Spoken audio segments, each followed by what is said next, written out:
Hello and welcome to this hands-on on track of the day. Today we will talk about the planning of an off-road tour on Lanzarote.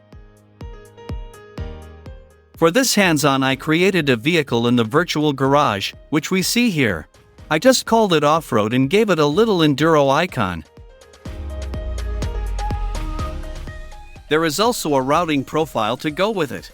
I also called this off-road, and here we now see the settings I made in this off-road profile.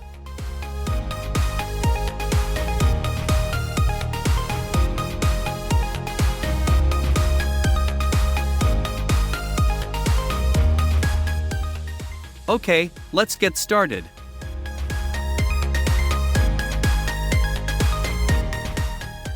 I'll go to the home location and set a first point there by pressing the control key and clicking with the left mouse button.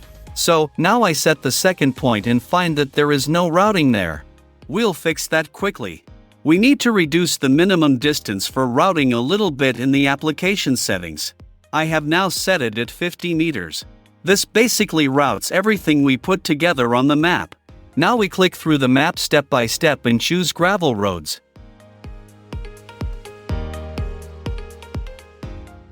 In the satellite view, you can see very well whether the roads are paved or not.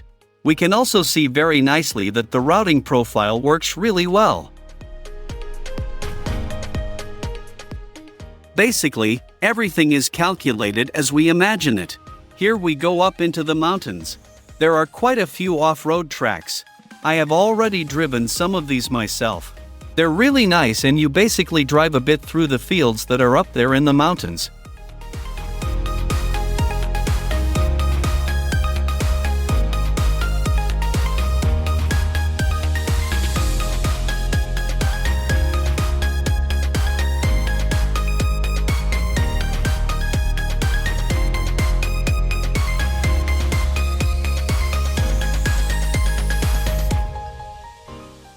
So, now we drive down to the main road again. We do this so that we can pass the Monte La Corona volcano at the back. We now take the junction and drive back towards Komoot. There is a very nice route there. It goes high into the mountains past the volcanoes.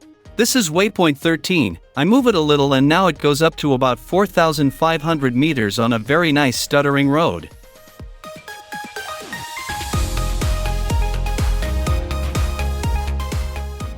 Then we drive down the mountain again in serpentines.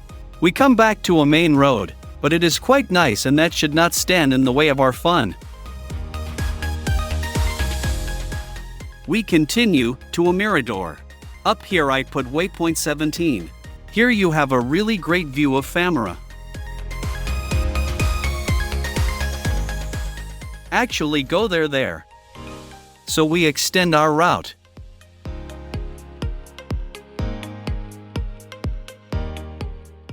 There is another beautiful little church, it's this one.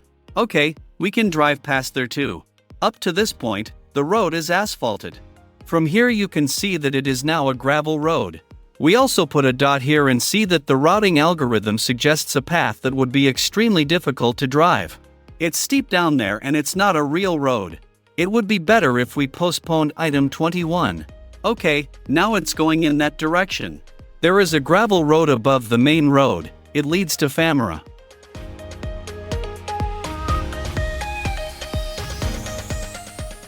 Here now it is getting very sandy. You have to try out whether you can really drive here. With the motorcycle you will certainly need tires with a very coarse tread. Otherwise, you will probably get stuck. I think it would work with a mountain bike or a light enduro. But I probably wouldn't really drive there myself with my heavy BMW, at least not with the tires that are currently mounted. We continue to work our way forward and see where we can find more nice streets. There is a beautiful volcano here, we could drive around it.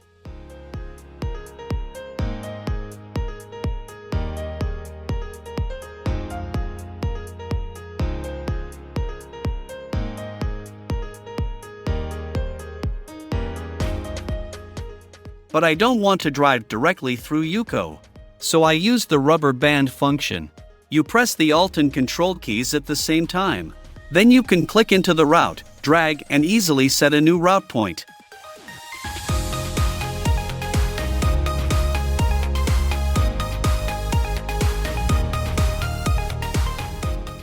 Okay, I have to see now how we could continue now. There is a very nice quarry that is located below Tegwise. I'll have to see where we can find him.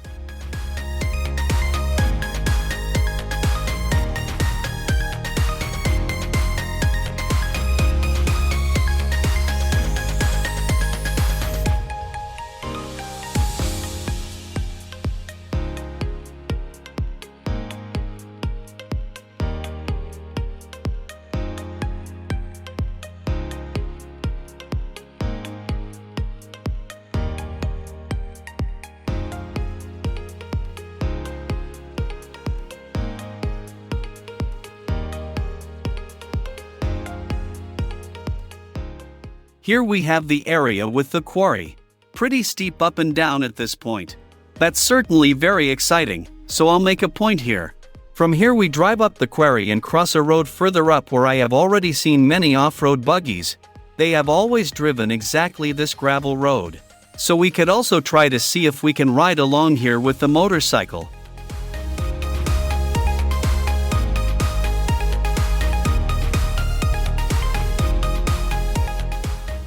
From here on, it probably makes sense to set the next point on the road.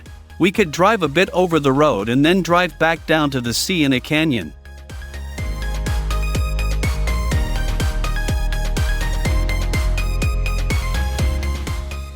Let's try that.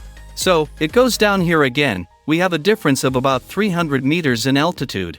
Now we can slowly orient ourselves towards home. In the route overview we see that the route is already 104 kilometers long, which is quite a lot for an off-road tour.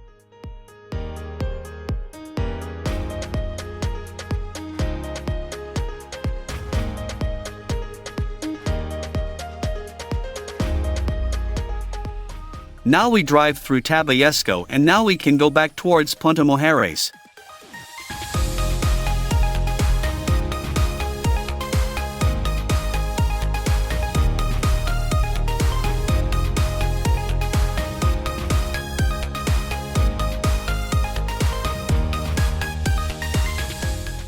I move waypoints 48 and 49.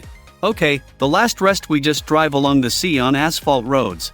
Here we also see that the off-road profile knows no one-way streets. So now we have to use the rubber band again and move the penultimate route point so that we can drive from point 51 to point 52.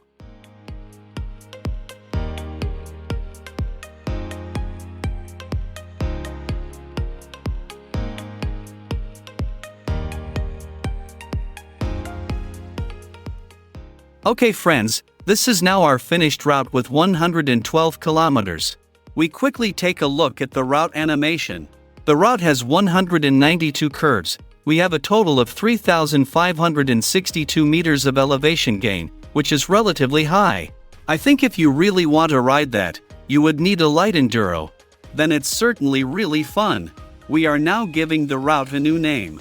We call it Lanzarote Off-Road 1.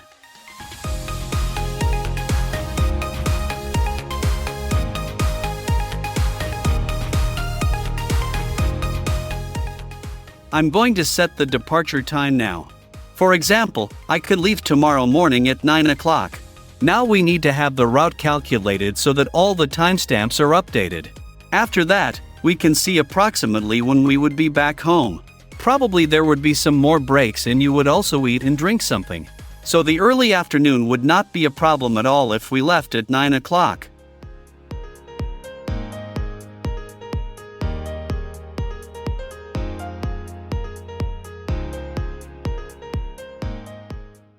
I'm now exporting this route to my Navigator 6. By default, I see that the cloud icon is displayed there. I don't want to have that because I want to export the route directly via USB cable. The export format optimized AR is also set, which I don't really want to have either.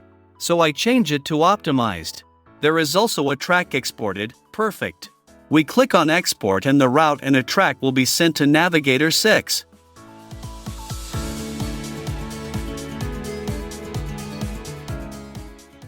We can now easily read them back from the memory card. To do this, we click on the icon next to the magnifying glass. Now everything is imported again.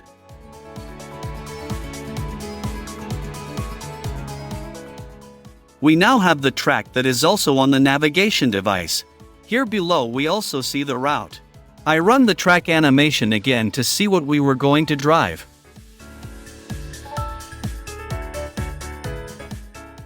We see that the route has many waypoints. They are all white with black labeling, except for start and stop. That means they are all shaping points. I now create a routing overlay from the track and display it along with the route. Now we see that all route points are perfectly located on the track.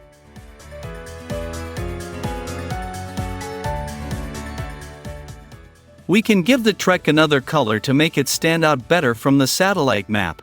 To do this, I change the color to light blue. I can increase the opacity and make the track line a little narrower.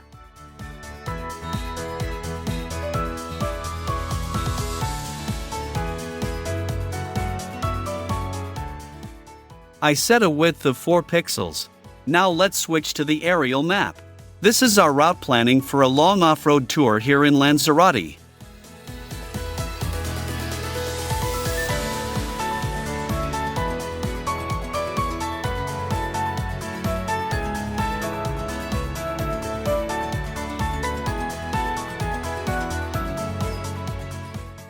Let's take a look at the planning in detail.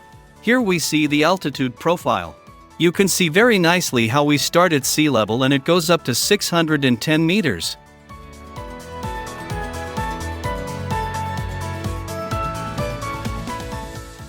We can look at everything with the inspector.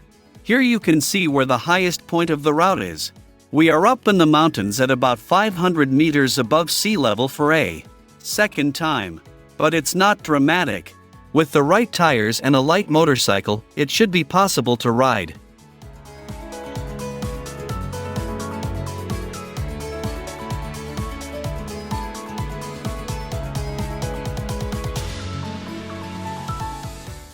I now switch to the OpenStreetMap, namely the topographical variant.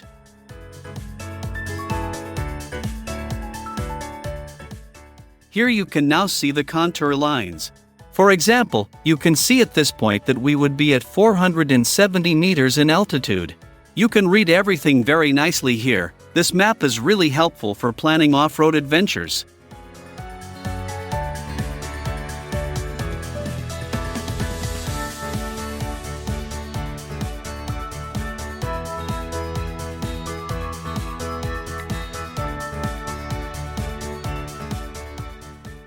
We can also view our route with the Cesium 3D viewer. This is what the route looks like. We can also play it here.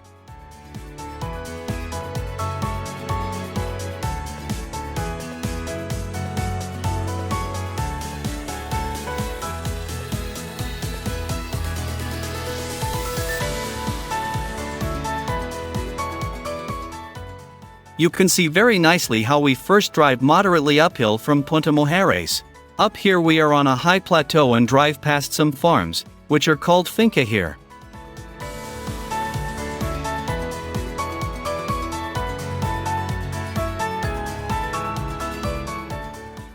From the farms we go back down to the main road and then we pass the volcano Monte de la Corona.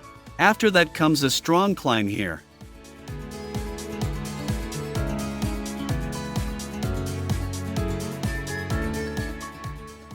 We pass the volcano again until we are high up on the cliff.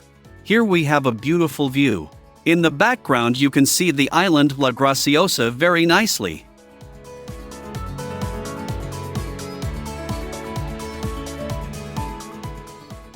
From here it goes back down the mountain to Maguez, then through Haria. Afterwards we drive to a viewpoint. Here you can also see that there is nothing asphalted there. Everything is sandy with some gravel. We can also see that we are driving very nicely through the valley of Haria. You will be able to look down to Haria very nicely. Okay, then it goes up the mountain here in serpentines. You can see a path here, but it is more of a hiking trail. You couldn't ride that on a motorcycle. So it's quite correct how this section was calculated by the routing services.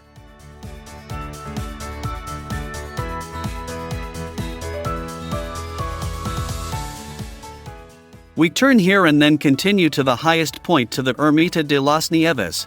From up there you can see Famara very well. It is 610 meters high. From up here it goes back down to Tegues.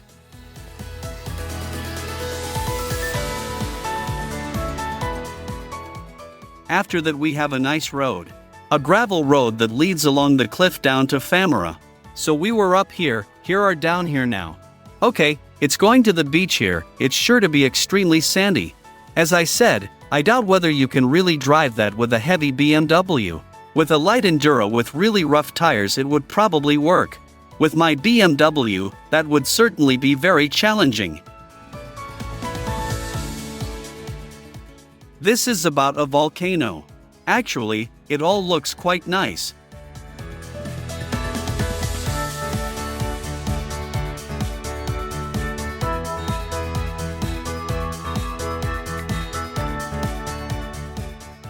At the end we drive through a gorge back down to the sea.